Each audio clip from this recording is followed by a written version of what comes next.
off with Giordano, 2-on-1. Michael Backlund shoots, scores! Benning, great move. Here is Benning, shot, scores! Comes free to Shane. Blocked by Lucic. Ran him over. And he wins it back to Foley, scores! No way! Oh my! No way! For Fiddler, backhand to scores! Oh my! And it is Gilmore waiting around the net, waiting. Backstrom slides it in front, scores! Jason Chimera! Kept in by Matthews. Here it is. Scores! 5 minutes into overtime in Game 5. And McDavid scores! Game winner! Series winner for Connor McDavid! I have been Alberta bound for all my life. And I'll be Alberta bound until I die. Welcome back to the 2 Mutts podcast, sponsored by Pete's Concrete. I am your host, Joshua Marshall, and I have my co-host with me. He is the ace in the sleeve. We have Clay Vanderham. Vandy, how's it going? Vandy is dandy. Just the two of us tonight. Yes, the I love it. Mutts, I love the it. original Mutts right now, right? Got a lot to talk about. There is. I was in Red Deer this weekend for my son's lacrosse tournament. Inline fires back up tomorrow night, or tonight, I guess, as it'll be airing. So yeah, things are good. How are you, my man? Yeah, 40th birthday was obviously yesterday. I meant to sing you happy birthday. Yeah, no, I appreciate that. Appreciate the note that you sent and all that. And I overwhelmed with the birthday wishes and obviously the beautiful plug Bob Stauffer gave us on Oilers Now. And obviously we set up Bob at Shatified. So plug to Shatified Salon and Barbershop where everyone gets their haircut. As it was awesome. Bob was a legend there. He gets more attention than maybe anyone. And I think he took 25 pictures. And Bob's going to join us on Sunday night, by the way. So special guest Bob Stauffer will be back on the 2 Months podcast to break down the game 1 and game 2 and the series shifting back to Edmonton. But yeah, no, good birthday. The Oilers moved on. They did. Yes, they punched their ticket, and it's their second conference final in the last 3 years.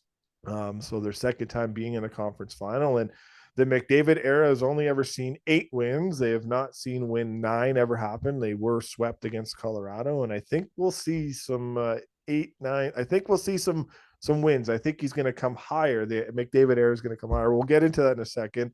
But yeah, birthday was good. Really good day yesterday.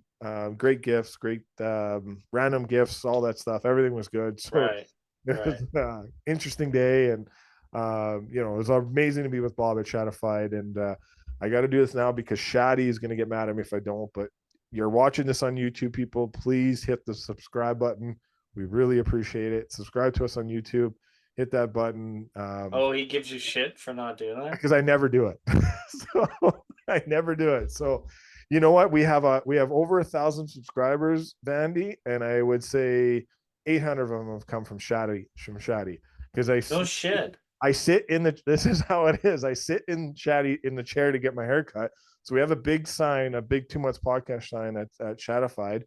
So he always points to the sign, and he actually literally grabs people's phones and he puts to subscribe to us. People, he's probably getting us 800. He's probably at least got us 800 subscribers. So thanks to Shadi for that. And obviously it's pretty cool because you get the extra kind of cool features on being over the 1,000 subscribers. So hit the subscribe button, give us a review.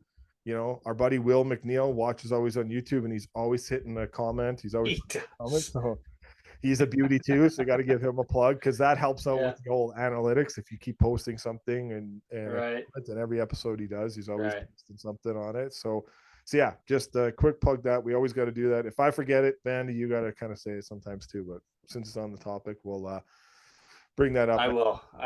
So no, it was good. But obviously a lot going on. There's a lot going on.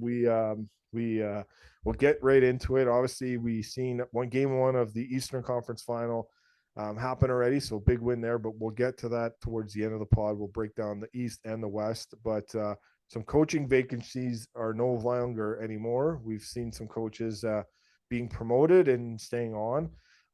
Let's start with LA first. Jim Hiller stays on with the LA Kings. The interim tag moves over to the head coaching tag. So, pretty sweet to see him. He was an assistant coach last year and then an assistant coach this year, moved to interim. But Jim Hiller stays on. It seems like they're going to move away from the 1-3-1. But what's your thoughts on Jim taking over as head coach with the LA Kings, Vandy? Well, I think familiarity is what comes to mind. I mean, he's familiar with the core that they got, and the group that's coming in. Obviously has, rapport with the guys that within a couple of years are leaving. And that way he's comfortable with the kids coming in. Pretty much just said exactly what I said in two different sentences. But no, I mean, I think it's a comfort level. I don't think they want to shake things up too much in LA. I don't think they're not on a rebuild, obviously. They made the playoffs. But they don't want to upset the apple cart, if you will. They want to keep it.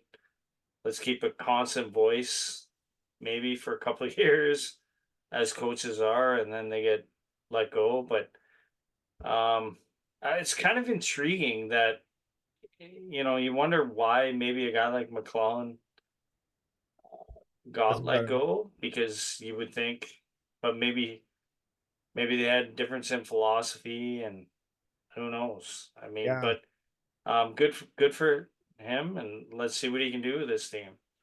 I remember seeing an interview with Darren Dreger the other day, and obviously Dregs has been on our podcast about 7 or 8 times, but he was talking kind of about what you just said there about Todd McClellan, but it's obviously tying it to Pierre-Luc Dubois, and Darren was on the Barn Burner podcast with Rhett Warner and Boomer there, and he was just pretty much saying he's like Calgary, in the Calgary there, those guys in Calgary, and he's pretty much just saying, like, you know what, we've had a really tough, like, it was weared thin.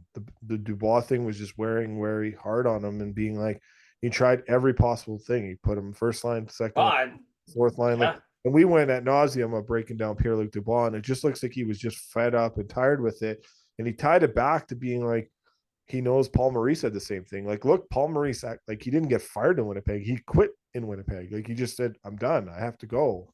So, and Dubois was there at that time. So, and obviously there's times with Dubois with Torts in Columbus, and just, there was a lot there. And it just, I'm not saying the coaching of one player, dictated whether he got fired or not, but maybe you are in a way. But Todd's interviewed with every team right now. He's interviewed with Seattle, still opened.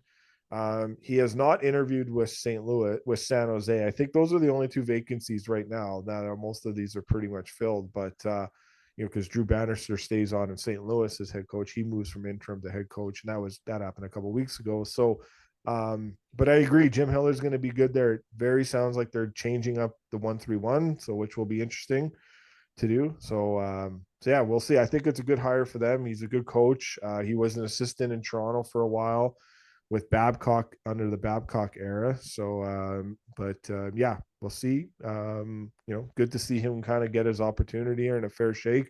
Former NHL player too. So, well, and it comes to a point where as a coach, you see, and every coach, whether they coach U7, not U7, maybe U11, or Adam to NHL, you've always got that one kid that just, fuck, you want more of. Tryouts looks good, and you're like, okay, we got him. All right, let's mold. And then gets in a game, and the kid can't think, and you're like, what the fuck is going on here? And I think Dubois is that he's the NHL version of that Adam Pee-wee Bantam midget kid that, my God, the kid just flies around the rink, and then you get him in a game, and you're like, oh, what the fuck? Where's this kid from tryouts? Yeah, it's tough. And Maurice McClellan, they probably see it and they're like, you ain't winning with this guy. No, you're definitely not. You're So definitely I'm not. out of here. Yeah, I'm out. Sheldon Keith. Speaking of someone where you couldn't win with and players couldn't win with, I can't believe how fast. Like, quickly he took over in there. It seemed like he wanted a break and like he needed a break. is And he the right guy? And so obviously, yeah. So Sheldon Keith, 4-year deal with the New Jersey Devils. Yeah, is he the right guy? Like obviously, 5 years with the Leafs, 6 years with the Leafs. One playoff win over 6 years with them. he Always must be a hell of a fucking salesman. I was gonna say, and I'm surprised that Dubas is leaving that man on the shelf and not trying to figure out getting him in the organization there, but in Pittsburgh to get back with him. But a very talented roster in New Jersey. They just got to find a goaltender right now. Obviously, Jake Allen came over from Montreal at the deadline and did play pretty good, but I think most people think Jake Allen's more of a convertible backup, a great backup, maybe not the first guy. And they've always been in on Markstrom here, so we'll see what happens, how that goes, if they try to recircle the wagon and try to get him back. But Sheldon Keith, New Jersey, where are you at, Vandy, on that one? I mean, to me, it seems like a quick decision with the names that are out there. There's tons, right? So, but with that being said, Keith dealt with a lot of egos in Toronto. tons of egos, right? Hey, Tons of egos. Like there was quite a few. And the media. So the media, he knows how to deal with that. New Jersey obviously isn't going to have the media. That the Leafs have, but maybe the egos. Maybe there is something that. Who's the Jersey GM? That's Tom Fitzgerald, Fitzy. Maybe he sees something in the dressing room. Maybe where Keith, because let's face it, what Keith did with the guys, and and by egos, that's not necessarily a bad thing. I'm just talking like you've got that much talent, and Toronto, like it or not, people, Toronto's got that talent, and to keep their heads in check, and to get them to play as a team is harder than most people think. Yeah. So maybe they're realizing that in New Jersey with the skill they got. And they progressed every year in Toronto. Like they finished 115 points a couple of years ago, and every year it's kind of gone down. But I do think, and I do agree with the narrative and some of what people said. Like I do think Sheldon Keith did an amazing job for what he had. He dressed 12 different defensemen in Toronto. He had 4 different goaltenders, and he had a circus of injuries up front throughout the year. And he's still somewhat obvious. Yeah, I know he didn't get past the first round, but we're 1 goal away from advancing to the second round under. But look at we're 2 goals away in Edmonton. Yes, we're 2 goals away in Edmonton from going. Fuck, we haven't made it past the second round. Yeah, you know what I mean. That's how hard it is to win in this league. It is super hard. It's unbelievably hard. And look, that like we'll get to it. There's some great storylines, and I listened to Jim Neal today and Pete DeBoer today in their press conference leading into the big game. But we'll get into that in a second. But yeah, it is very interesting to see how all that's going to work out in New Jersey. And but going back to Keith in Jersey, like it. Yeah. Go ahead. So obviously the worst kept secret. The news broke Friday. The insiders all had it, and the Leafs just said, all right, you guys have it. We're just going to put a press up, but we're going to do an interview, the press conference on Tuesday. And that's Craig Berube, Stanley Cup winner, coming over and being the head coach of the Toronto Maple Leafs and having a history with Brendan Shanahan in a fight. So I thought that was pretty cool to kind of see how those guys interacted in that press conference when Mark Masters asked Brendan Shanahan about, you guys fought before, but they're probably the right coach. And to kind of go back to a couple podcasts ago, and Elliot, is it though, Bosco? The right coach? Yeah. Is it? Well, like, or is it a name that he gets a 4-year most popular deal out there? He gets a 4-year deal too. I think Toronto was definitely waiting to see what was going to happen with Rod Brendamore, and they were definitely waiting to see what anything was going to happen with John Cooper. Now, John Cooper has 1 year left on his deal. It sounds like he's going to get he ain't going anywhere. Yeah, he sounds like he's going to get extended in Tampa. I was shocked that Brendamore got signed. And Brendamore at 54 gets a 5-year deal, and all his assistant coaches get a 5-year deal. So a lot of happening in the coaching circuit there, but yeah, I guess at the end of the day, it's the sexy name because it's a person that's won a Stanley Cup before. And to kind of go back when we talked about the investigation and that, Elliot was a little upset today because on his podcast because he didn't really word it right. The Toronto Maple Leafs reached out to NHLPA just to see if there was any player complaints from St. Louis over to the NHLPA, and obviously the way Elliot worded it and probably the way we worded it in our podcast weren't the right ways, but there was nothing there. They did their due diligence, but there was no complaints made about Berube because Berube said he's very honest. You know where you stand with him, but he doesn't do it publicly. He does it privately. So, and we know what happened at the end of the year when he got let go. Jordan Kyrou came out and said what he said, and then even knowing that he was fired, those two still worked it out and right. Made amends of all that. But, obviously a hard-nosed coach.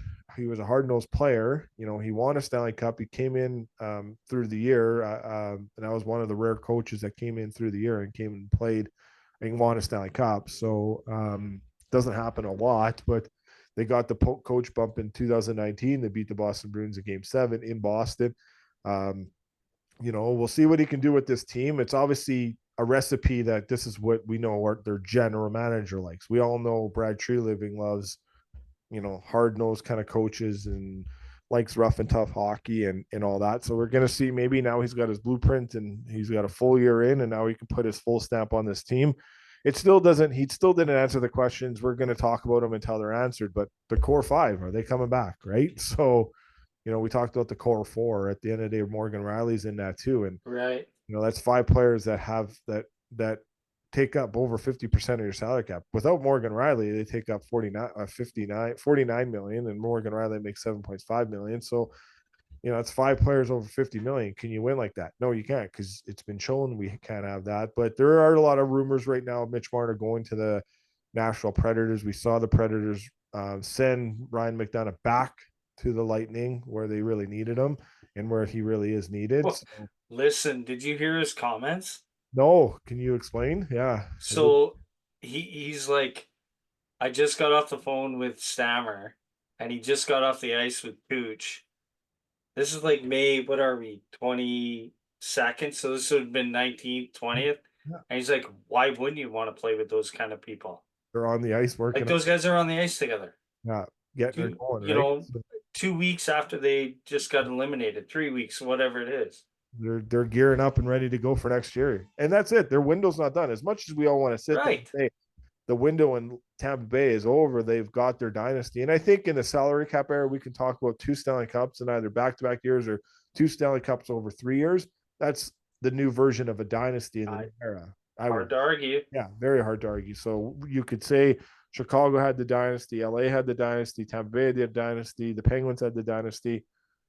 Let's see who's ready next for this dynasty. Is it, like we're going to have a new cup winner this year, obviously, because Vegas got eliminated, but we'll get into that. I know we're kind of going around.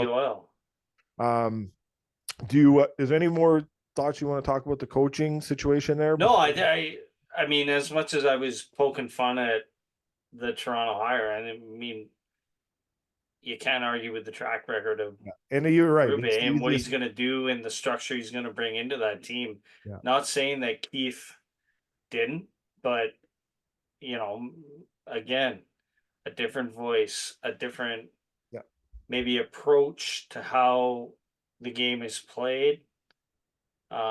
Maybe the X is put 3 feet away from where the other X is, that kind of thing. Yeah, if that makes sense to people. I would say it makes sense. Yeah. I mean, is he bringing in his own staff? Well, Mike Van Ryan was an assistant coach with him in St. Louis when he won the cup, and Mike Van Ryan was already an assistant coach with the Leafs with Sheldon Keefe as the D coach. We did see Mark Savard part ways with the Calgary Flames today after 1 year. And Mark Savard was an assistant coach in St. Louis for I think 1 year or 2 years under Interesting. Rube. So I don't know. I haven't seen. I just knew Savard has parted ways, and there was rumors about that, but Well, that you was know where he's official going. today.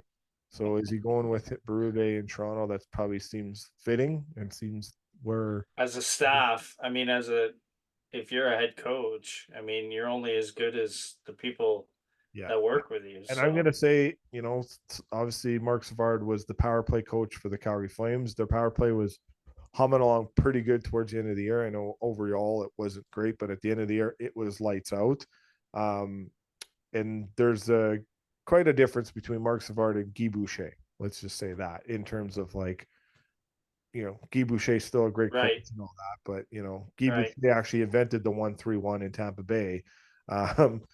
So that's more of a defensive mind thing. I think I think He was running the 1-3-1 on a power play for fuck's sake. exactly, yeah. So In the neutral zone. yes, so I think there's an upgrade there for the Leafs on their power play because their power play needs help. It definitely in the playoffs. So Yeah, no, I think it's a good hire as much as everybody mocks, or at least I do. Yeah. Mocks it. It's a good hire, man. Yeah. When you hire a contractor, you want things to go smooth. Smooth as a driveway poured by Pete's Concrete. You want a solid guarantee. Solid as a basement floor by Pete's Concrete. You want Pete. Pete's Concrete. For sidewalks, patios, your leaky basement, Pete lays his reputation down with every job, and he offers you finishes and colors you won't find anywhere else. You want someone who proudly puts their name on the work they do. Pete puts his name in concrete. Pete's Concrete.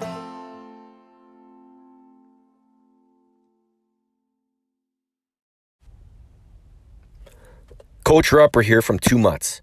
Thanks for tuning into the podcast. Now let's grab a knee. Have I got a deal for you? We have teamed up with Manscaped and we can save you some big time coin this upcoming NHL season. Guys, are your sticks and pucks getting hairy in the corners? And gals, is your goalie still using horsehair Coopers? Well, let's wake up! Use the code 2MUTS to save 20% plus free shipping on Manscaped products. Listen, we all love to score and we all want to win the cup. Why not do it on a fresh, clean, smooth sheet of ice? That way we all win. Manscaped is the only way to go. Again, the code is 2MUTS to save 20% plus free shipping on Manscaped products. Now let's bring it in. Manscaped on 3. 1, 2, 3.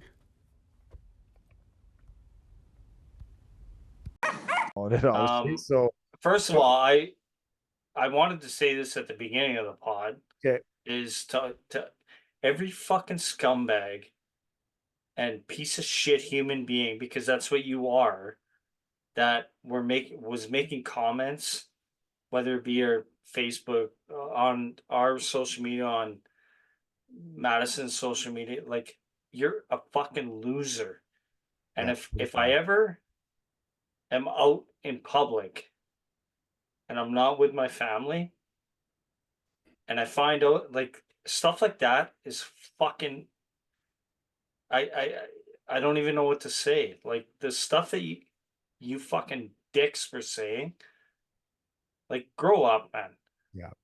Yeah, it's not good for sure. Especially because I'm not saying I'm best friends with her, but we brought it on to kind of make light of it. Yeah. And then you get fucking retards like that. Like this, it's a mother of 3, a wife, a girlfriend, like, she has a boyfriend. fuck off. Yeah. You fucking. And she's got a father retards. and she's got a mother, sibling. Like, you That's fucking idiots. Yeah. And I couldn't Scumbags, man. They're scum. Definitely. I agree, Vandy. That is very very disturbing to see in that aspect. And it's like it makes, I don't know, this makes us wonder what the world we live in ways of thinking. Well, we all know what the world we live in. Yeah. And again, they hide behind their fucking keyboard. You just said it. And you know what? All the power to her for, she's like not making fun of herself, but like being humble Yeah. about it and taking it all in stride. And I mean, we're not here to make her, and by all means, we're just a couple four dudes on a podcast. Yeah. We're not trying to make her popular. We're just trying to make light of it. You know, we got Madison is a good looking girl in, Edmonton, and then we got a good looking girl in Dallas. Yeah. You know, maybe we can make something of it, and they don't have to sit right behind the bench. They could sit anywhere. They could sit in the press box. Right, sit right, in section 122. They can right. in row 17, seats And 5 we and weren't trying 6, to whatever. exploit anything or Yeah. like. Yeah, Like and a we have fuck. somewhat good feedback of that. Obviously, her family liked the interview, and I liked the other day we're at the morning skate. We're going to be at another morning skate coming up here, but her and her son Chance came to the morning skate. Ryan Rashog, Gene Principe came by, said hi. Yeah, unbelievable. Bob Stauffer, Cam Moon, all came by to say hi. Noel Jolson from the Canucks threw a puck over for her son. We I waved. love the way he played. Yeah, he's a good player. Oof. And signed the puck, took pictures with him. Christian Wallin came out too, said hi to him. Like, great organization in the Canucks, and we'll get to that in a second. But it was just that's what hockey's about. That's what we're trying to do. Her kid got a lifetime experience that he never thought he was going to get, and he got, and he liked it. And he took off his Oilers jersey and being like, you know what, I'm not going to take a picture with two Canuck players wearing an Oilers jersey. That kid knew it. He understood the situation. So it was kind of cool, right? So like, even it was funny. Right. Demko and Sam Lafferty were laughing at it. Like, they're just like, "That's awesome, little guy." And then Glenn and knew his role. He did. He's very well educated. Good for him. Very smart kid. So yeah, great family, great people. And then we're gonna take our Southside Athletic kids that we just opened up our camp last weekend. So we're going to invite our kids from the Southside Athletic program for the U16s and U17s. They're going to come to the morning skate of Game 3 in Edmonton, and so that'll be pretty cool. And Elliot Friedman and Bob Stauffer are going to come say hi to them, so we're looking forward to that. But yeah, the game is fun. Looking forward to these opportunities we can do for these young kids and growing. Great words by you there, Vandy. We'll see how this situation plays out and then how more education, better, all this stuff will work out. But there's definitely steps in place right now, and there probably will be more down the road. But let's move over to kind of the heavy stuff here and that was heavy too. Not saying it wasn't, but the Stanley Cup playoffs, really interesting times right now. You got 4 amazing teams that have every right to be Stanley Cup champions, but we all know there's only one Stanley Cup handed out, as Brian Burke liked to remind. I only remember seeing one Stanley Cup handed out. Just because you want to trade at the trade deadline or whatever doesn't mean you got the Stanley Cup when you don't win it. But one game has already happened tonight. That was the Eastern Conference Final. That's Florida and the New York Rangers, and the Florida Panthers coming out with the win, looking really good in that game. Let's go there first. This is probably going to be a long series, but the Rangers kind of need to get going here too, and they're going to need to get some goals. But Florida was at the Cup final last year. They learned some lessons along the way, and it definitely looks like they're on the path to getting back there again. But your thoughts on the Panthers and what you see from this organization, this coaching staff, the players, how well they are, and the Rangers too. But give the Panthers credit getting that first important Game 1 win. Are there not eerily similar comparisons between Tampa Bay and Florida? It's there, right? Florida's, Tampa Bay making it, maybe losing first round to Columbus, getting swept, and then all of a sudden going on a run. Florida, every time I watch this team, they're built just like, what do you want to do? You want to go 6-0? You want to go 7-6? You want to go 1-0 into the last 2 minutes and we force you to pull your goalie and we pot 2 empty netters? That kind of game. Like, Florida's, everybody's talking about Dallas, and we'll get to them. But Florida, I mean, you look, they've got Kachuk as a stammer. You can run all the Ekblad, Hedman, Bobrovsky's playing out of his mind at 35 years old. there's so many comparisons.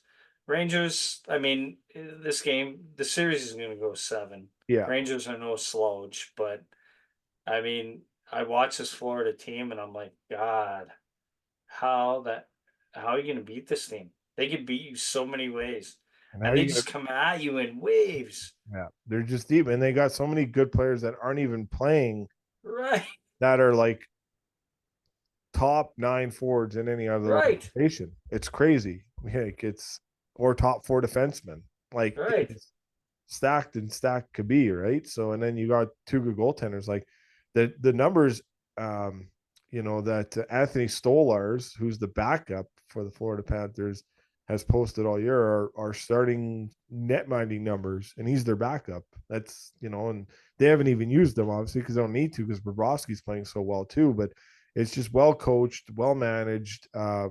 The players are buying in. Barkov is on pace right now to probably be the Conn Smythe favorite if they get to the next round. But we're only, they're Is set. this a true? The true. Last year they made it to the final, but is this And they got hurt. playoffs They got a hurt. true coming out? Yeah. For Barkov. I would say so. Like we always had this, like, not really respected, not known, but just won the Selke. But we always just say he's one of the great two-way players. More or less, we always went to his defensive side of the game. Now we're seeing his offensive side of the game being a little bit more shadowed, and and at the end of the day, I get it. Barkov is never going to win you a Hart Trophy in the regular season because there's so many other, and it's no slouch to him, but there are a lot of other great players are going to have it. But to get his name to what you just said, maybe more on the map, it's going to be a Conn Smythe, and then maybe down the road he wins an MVP during the regular season. But he's definitely on pace to to win the Conn Smythe if they get there. Obviously, it's only one game. We're not, there's Correct. Rangers are going to have a response back. I mean, look, the Rangers are no Teams have been off, right? So yeah, the Rangers came out. To me, anytime you're playing first game at home and you're kind of Madison Square Garden, and they've talked about it, the building and live. Even though some of those players have they been there before? Conference final? On the Rangers, they've been to the conference final. They've had some runs in the past. But anyway, you're at home. The juice is flowing. Tonight is a game they'll wash out. If they lose game 2, then okay, we're probably talking like, Florida could win this in 6, 5 or 6. But we're in the 3rd round. Yeah. Yeah. I mean, it's not going to be easy. Florida's a good team. I'd be surprised if Rangers got a good team. Rangers, they'll have a response. Peter Laviolette 100% will have those guys ready for a response. It was a 3-0 win. It was a shutout, but they'll have a response. They will. Their power play's got to be better, but and it takes one hit. Yeah, one play, and they have that X factor of Jacob Trouba. Yeah, where he can change. He did. We saw it. Like the Penguins were up 3-1 against the Rangers a couple. Rafi Torres. Yeah, and 2006, right? Yeah, a big hit makes a big change. I go back to the Flyers Boston series where Boston was up 3-0 in the series, and Mike Richards knocked out David Krejci out of the series. And what happened? The Flyers went on to win 4 straight and come back from a 3-0 deficit. I do question if the Rangers have that type of player other than Trouba. I question. You look at Florida's got that Omber, whatever the fuck it, number 94. They've got, at what point do you maybe see Rempe come in? Yeah. I don't know, and it's so easy for us to sit here and go, well, yeah, if Cheeto is healthy, I'm putting Cheeto in. Yeah. But I don't know, man. Why don't you maybe throw Rempe in there? And I know, like, Phil Cheeto hadn't played in a while. He had 6 months off. He's played and you're throwing him right into the first game of the fucking. Yeah. So he had a couple games, if not one game in round 2, but still a pretty good team there. But they I think they'll have a response. Oh yeah, 100%. I have to go with my first start of this playoff started prediction. I had the Rangers winning the Stanley Cup against the Edmonton Oilers. So I do think I would say before even this game, I still got to stay true to what I said. I think the Rangers win this in 7. It's going to be a tight series. I could be completely wrong because we always have been, but at the end of the day, what the fuck do we know? Yeah, exactly. We're just nobody knows anything when it comes to predicting. They don't. There's what I know. Yeah, it's just predictions at the end of the day. I should do more of the Florida 6. Yeah, Florida's going to win in 6. Yeah. All right, so Bob McKenzie never gives out predictions because he says they're pointless. So maybe we'll get. They are pointless. So we should maybe take some advice from the Bob father and friend of the pod in that. But let's move over to what we'll know a lot of and see a lot of and cover a lot of because we are out west and we are in Edmonton. But the Dallas Stars versus the Edmonton Oilers, just pretty crazy. Y. Johnston, they got him. They moved in the draft to get him. So they moved their pick to move down in the draft to get him. And the other pick that they recuperated in that draft, they used to get Logan Stankoven too. So they got Y. Johnston and Logan Stankoven in the draft. Weren't we talking about him? We were World Junior. Yeah, we were. But I did. It was pretty crazy. Like Jim Nill went into depth about that and talked about his scouting staff and Y. Johnston only played 7 games that year.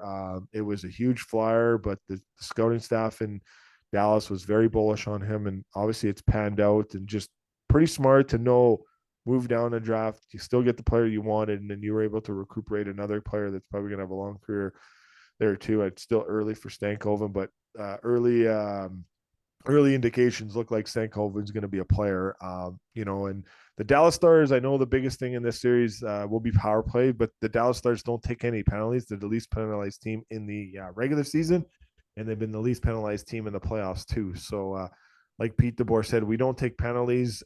We did play a potent power play in Vegas and in Colorado, but Nathan McKinnon was held to 1 assist in the 4 wins Dallas had against the Colorado Avalanche. So I think that's going to be a recipe to success in 3 games this year.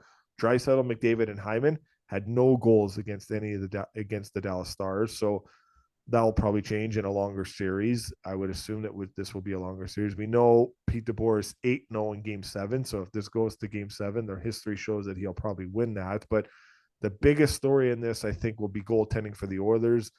The Oilers are good up front. They're good on the back end. I know Darnell Nurse got exposed in the Canucks series. The Canucks scored 21 goals. Darnell Nurse was on for 14 out of the 21. That can't happen in this series. So that's going to be a tough one. He was a -9, but their power play is number 1. Their penalty kills number 1 in terms of the Oilers. A lot of great storylines here. Rupe Hintz is day-to-day. Yanni Hakanpov has not skated. It looks like Alexander Petrovich, friend of the pod, he got in the elimination game. It looks like he's going to get in tomorrow night from all indications. So it's obviously a cheering for a good story there. Good Edmonton boy, MLAC alumni. Hadn't played a game in 5 years in the National Hockey League, Vandy, until he played a game in Boston this year and then played 1 playoff game. Kind of saying something about going with that in terms of Pete DeBoer and that coaching staff believing in him and playing 16 minutes in an elimination game against a team that just won a cup 2 years ago. But I know I rambled on here. There's a lot to go there. There's a lot of storylines to this. Jason Chimera, former Oiler, friend of the pod, Vernon Fiddler, former Dallas Star, friend of the pod, Gerbler Brule, friend of the pod too, former Oiler. So a lot of guys that are part of our podcast have been on both teams here, but your storyline, keys to winning for the Oilers. That's obviously a focal point. We're all cheering for Connor McDavid's legacy here at the end of the day. I took heat on Facebook. I'll just quickly say right back to you. I openly came out on Facebook saying I'm a Leaf fan. I don't want this. I don't like it. I got lambasted. I think I had one person standing up for me, my buddy Wayne standing up for me, but my family, my mom, everyone was not happy with my comments.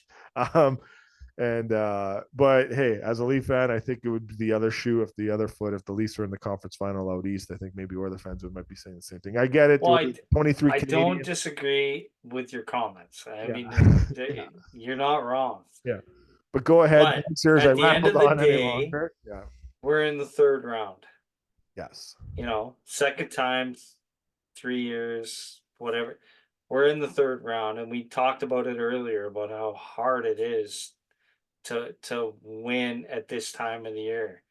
And the Oilers faced a Vancouver team that I think shocked a lot of media, a lot of fans on how good they really were and how much adversity they went through, not only through the playoffs, but through the season, this, that, the other thing. But I think at the end of the day, adversity does eventually take a toll on your team, and I think it did. And I think Brock Besser not playing or unfortunately having Blood clot issue, right? Yeah, injuries that he had. Unfortunately, I think that took a toll where it just where you emotionally it just fucks with you to a point. Mm-hmm. Oilers win, we're on to game 3. If you would have told me a week ago Oilers are playing Dallas, who are you picking? I would have picked Dallas in 5.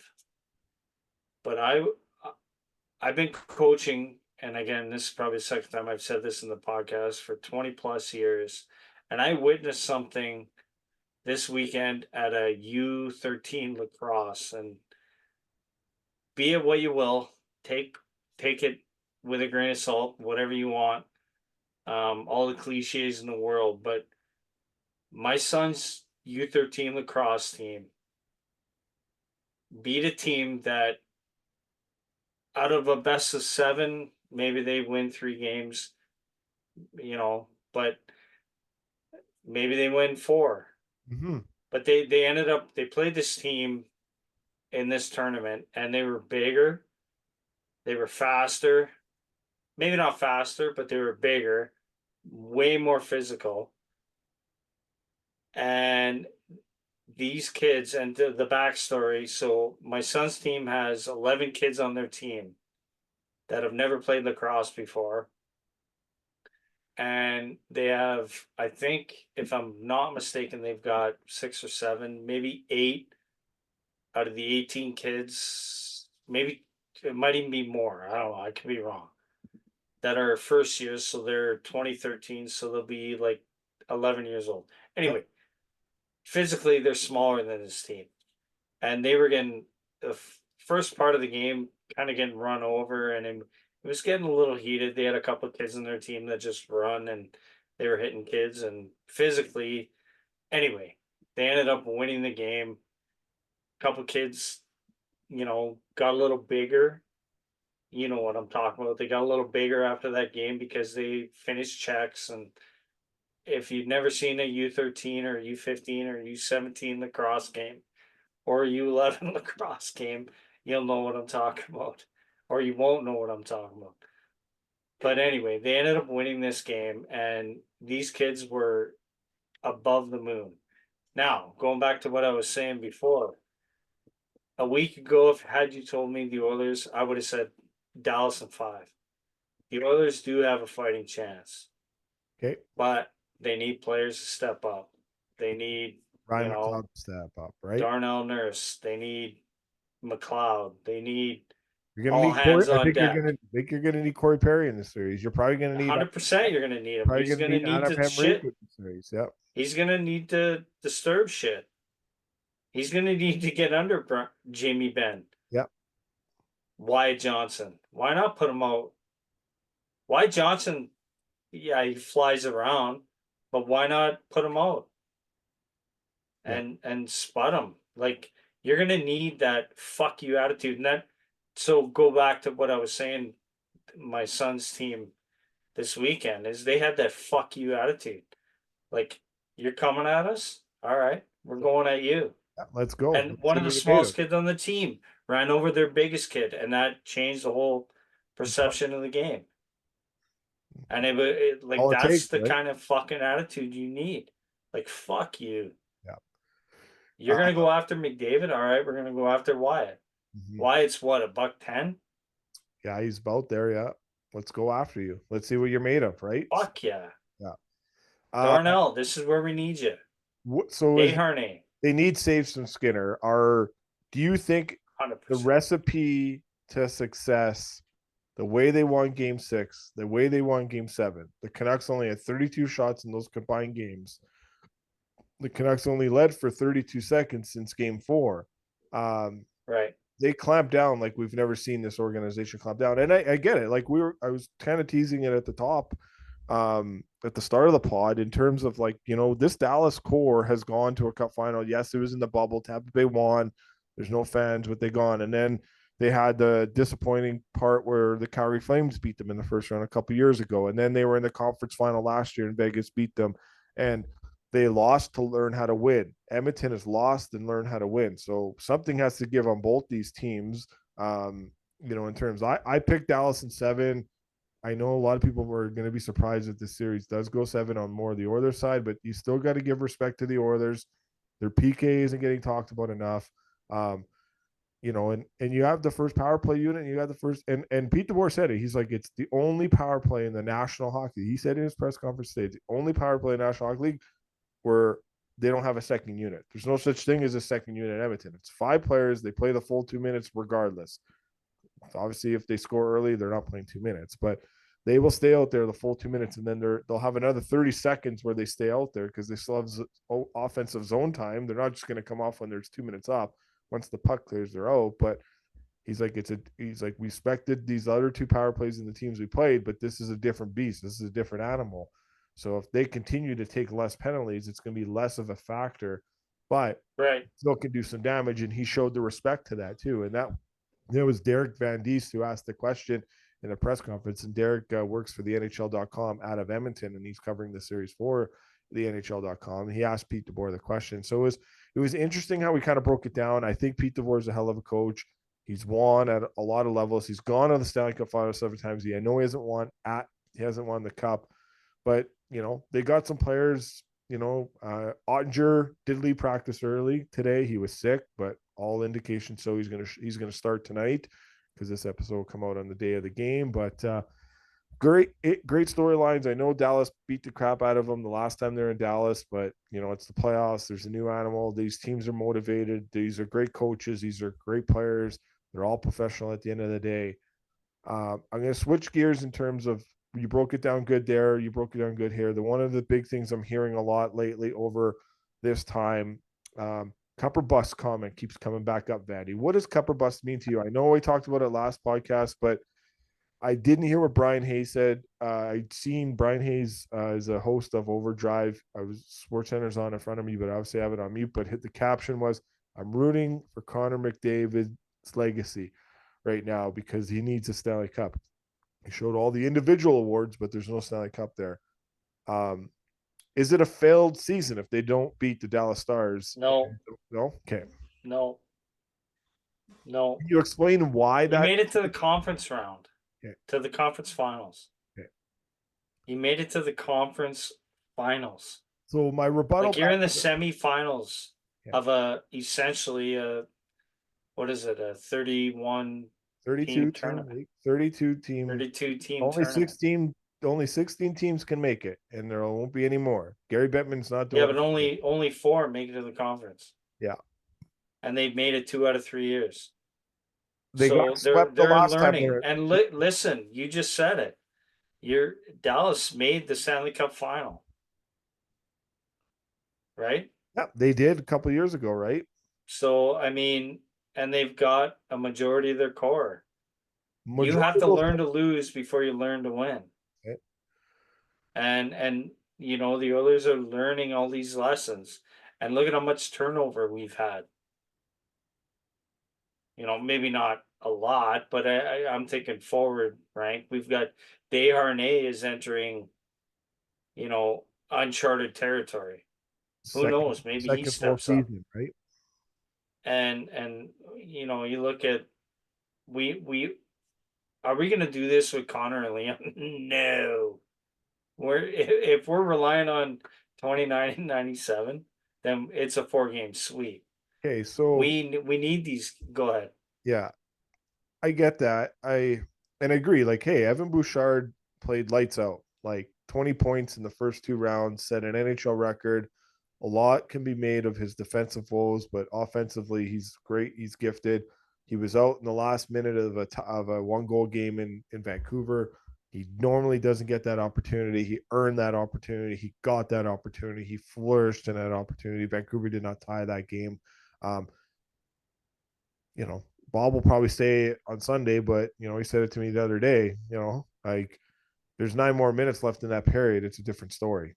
We're having a different conversation today. Oh, Vancouver was coming on, right? But they did. 100%. But the timeout by Knobloch was smart because the Canucks never got another shot after that timeout. There was 4 minutes left. They never got another shot. I agree. Yeah, but any coach would have called that timeout. They would have for sure. The right. That's why I don't understand everybody's stroking him off. I don't know if the right coach, like every coach would have called that timeout. Sheldon Keefe didn't do it though, right? So he didn't do it when he was with Toronto during that Montreal series. There was no timeout made there. Anyway, that's a different story. That was years ago. But you're right. Don't live in the past, Bosco. Yeah, don't live in the future, right? So cherish the memories and move in the future. So, but anyways, we'll see. It's interesting. The only thing is, man, we've seen it in Toronto. You can't win when you pay all these guys this crazy amount of money. Dreisaitl's up for a contract extension this July 1st. Bouchard and McDavid are up for contract extensions next year at July 1st. So I ask you, what's the narrative behind Cup or Bust? I didn't say it. You didn't say it. The captain of the Edmonton Oilers said it at the start of the year. It's Cup or Bust. It came out of Connor McDavid's mouth. He said it's Cup or Bust. And no one's been able to explain to me yet what bust means. Not one person. And hey, we're going to get into that conversation on Sunday because Jimmy Ward and Phil Stockley from the Cheap Seats podcast are going to join us with Bob Stauffer. They got some, like, it's going to be a collab. We're doing a collab pod with another podcast. So Bob's already agreed to it. It's good to go. Maybe we'll see if Vernon Fiddler can jump in from the top rope on the episode. He's well, you got to get Chimmer too. Got to get Chimmer. I don't know if Chimmer will get Gill. We'll see. Get Brew, yeah. Get Brule. I should get Brule. Bob likes Brule too. So maybe we'll get an NHL player's perspective. Okay, anyway. But anyways, it will be a good pod. I'm looking. I don't have an answer to that. I don't know what Cup or Bust. Cup or Bust. I don't know. Like, I just want to know what it means. Like, it's a motivational tactic to me. It is, but maybe we're not from Connor. If it's coming from Connor, we don't need to have that conversation right now because they're still playing. But they got swept. They have to win this series, don't they?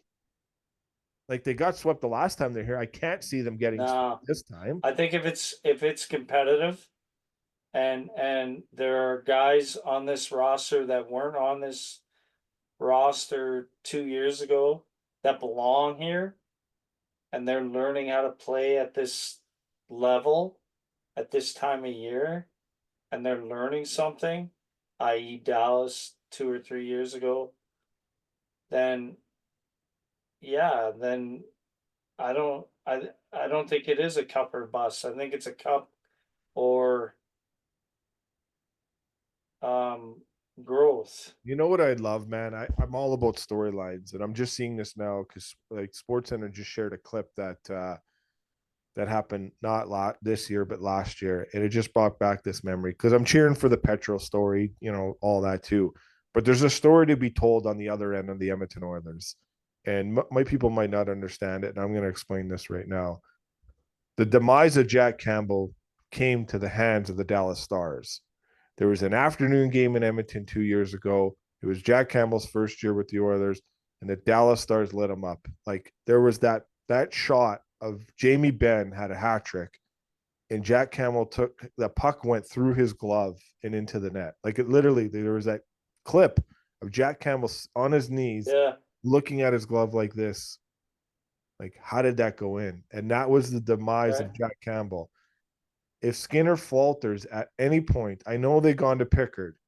and I know this is out on a limb, and I'm going to bring this up on Sunday because we'll see where the story is on Sunday night with Bob Stauffer, because they already have 2 games played in this series in Dallas.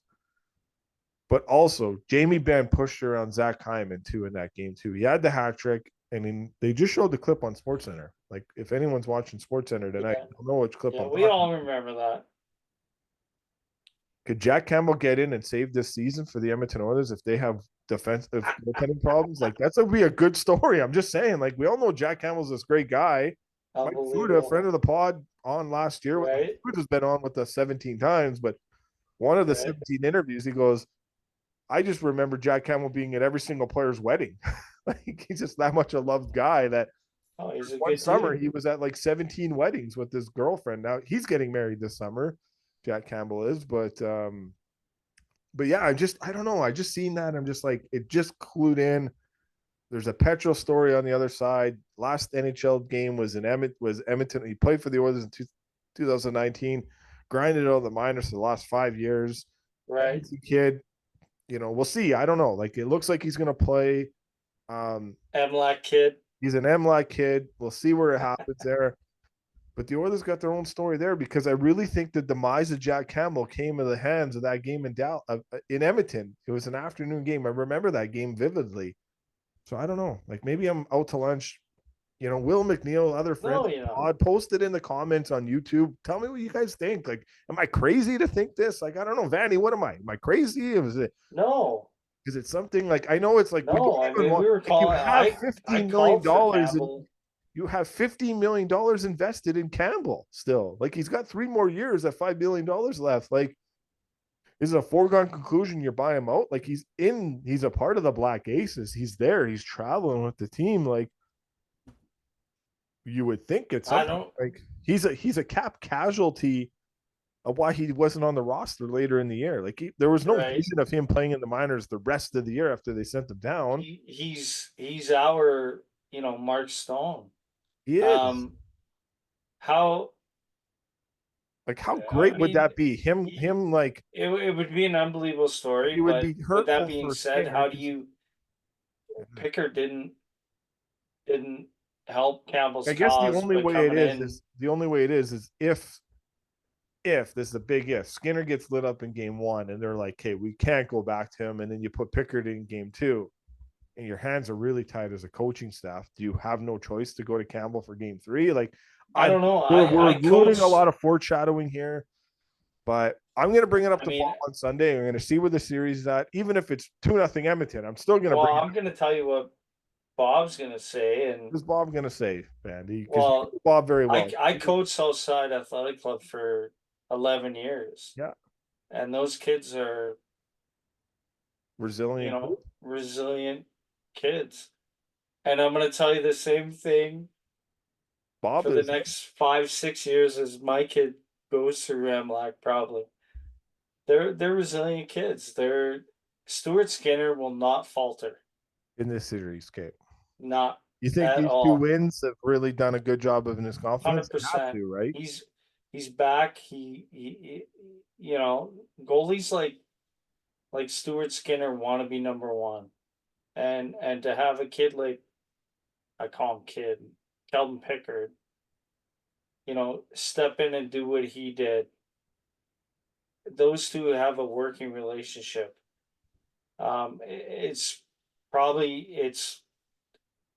It ain't possible. It ain't impossible, sorry, to think that Campbell can come in and maybe take over Pickard's job without even playing a game in a long time in front of people. But I don't know, man. I think it's Skinner's net. If Skinner is truly your number 1, I think you gotta give him the net. Is Pickard or Campbell gonna get it? Probably not. Yeah. I can't see Edmonton, the way they buckled down, and we saw it throughout the year, even where the Oilers, even when Knobloch first took over, where they really clamped down on the D zone coverage, whether it be shifting, personnel or whatever, or just flat out positioning. Yeah. And getting down to the X's and O's. No, I don't see Skinner losing the net at all in this series. So he's your guy, ride or die. So.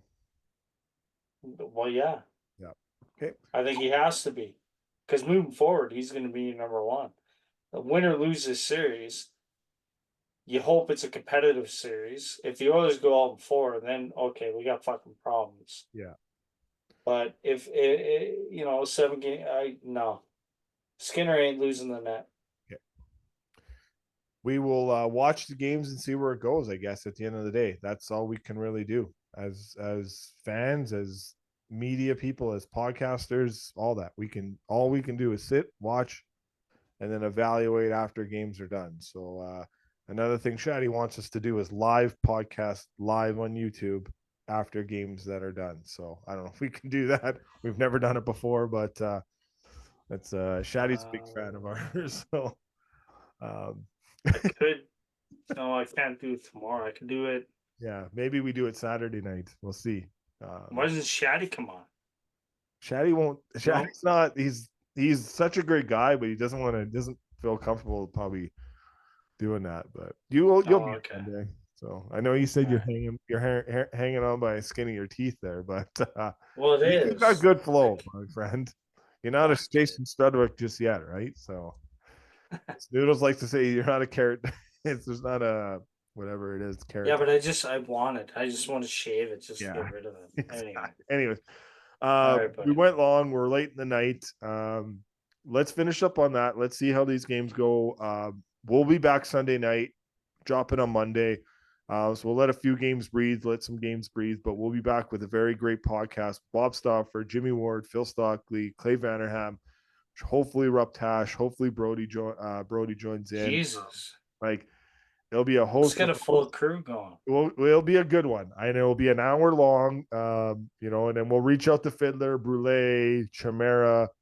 We'll reach out to some people, see if any of them want to join. I know Fiddler's coming to Edmonton to watch some games, so hopefully we can connect with him and all that. But he's a big fan of the pod for a lot of our fans. But yeah, Vandy, thank you. I love you. You're the man.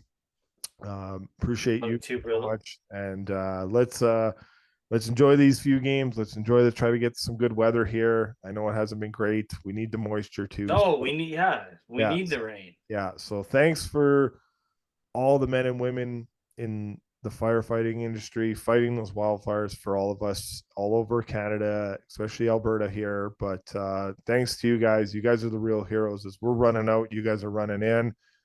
We appreciate you guys. We love you guys. Anyone in the frontline service too, police officers, nurses, all that stuff, doctors, all the best to you guys. We appreciate you guys so much. We love our fans. I love you guys. Vandy loves you guys. Just again, thank you. The road to healing for me is getting better, and I love you guys. I love the people that we have on this pod, and all the best to you guys. We'll chat very, very soon. Thank you so much. Later.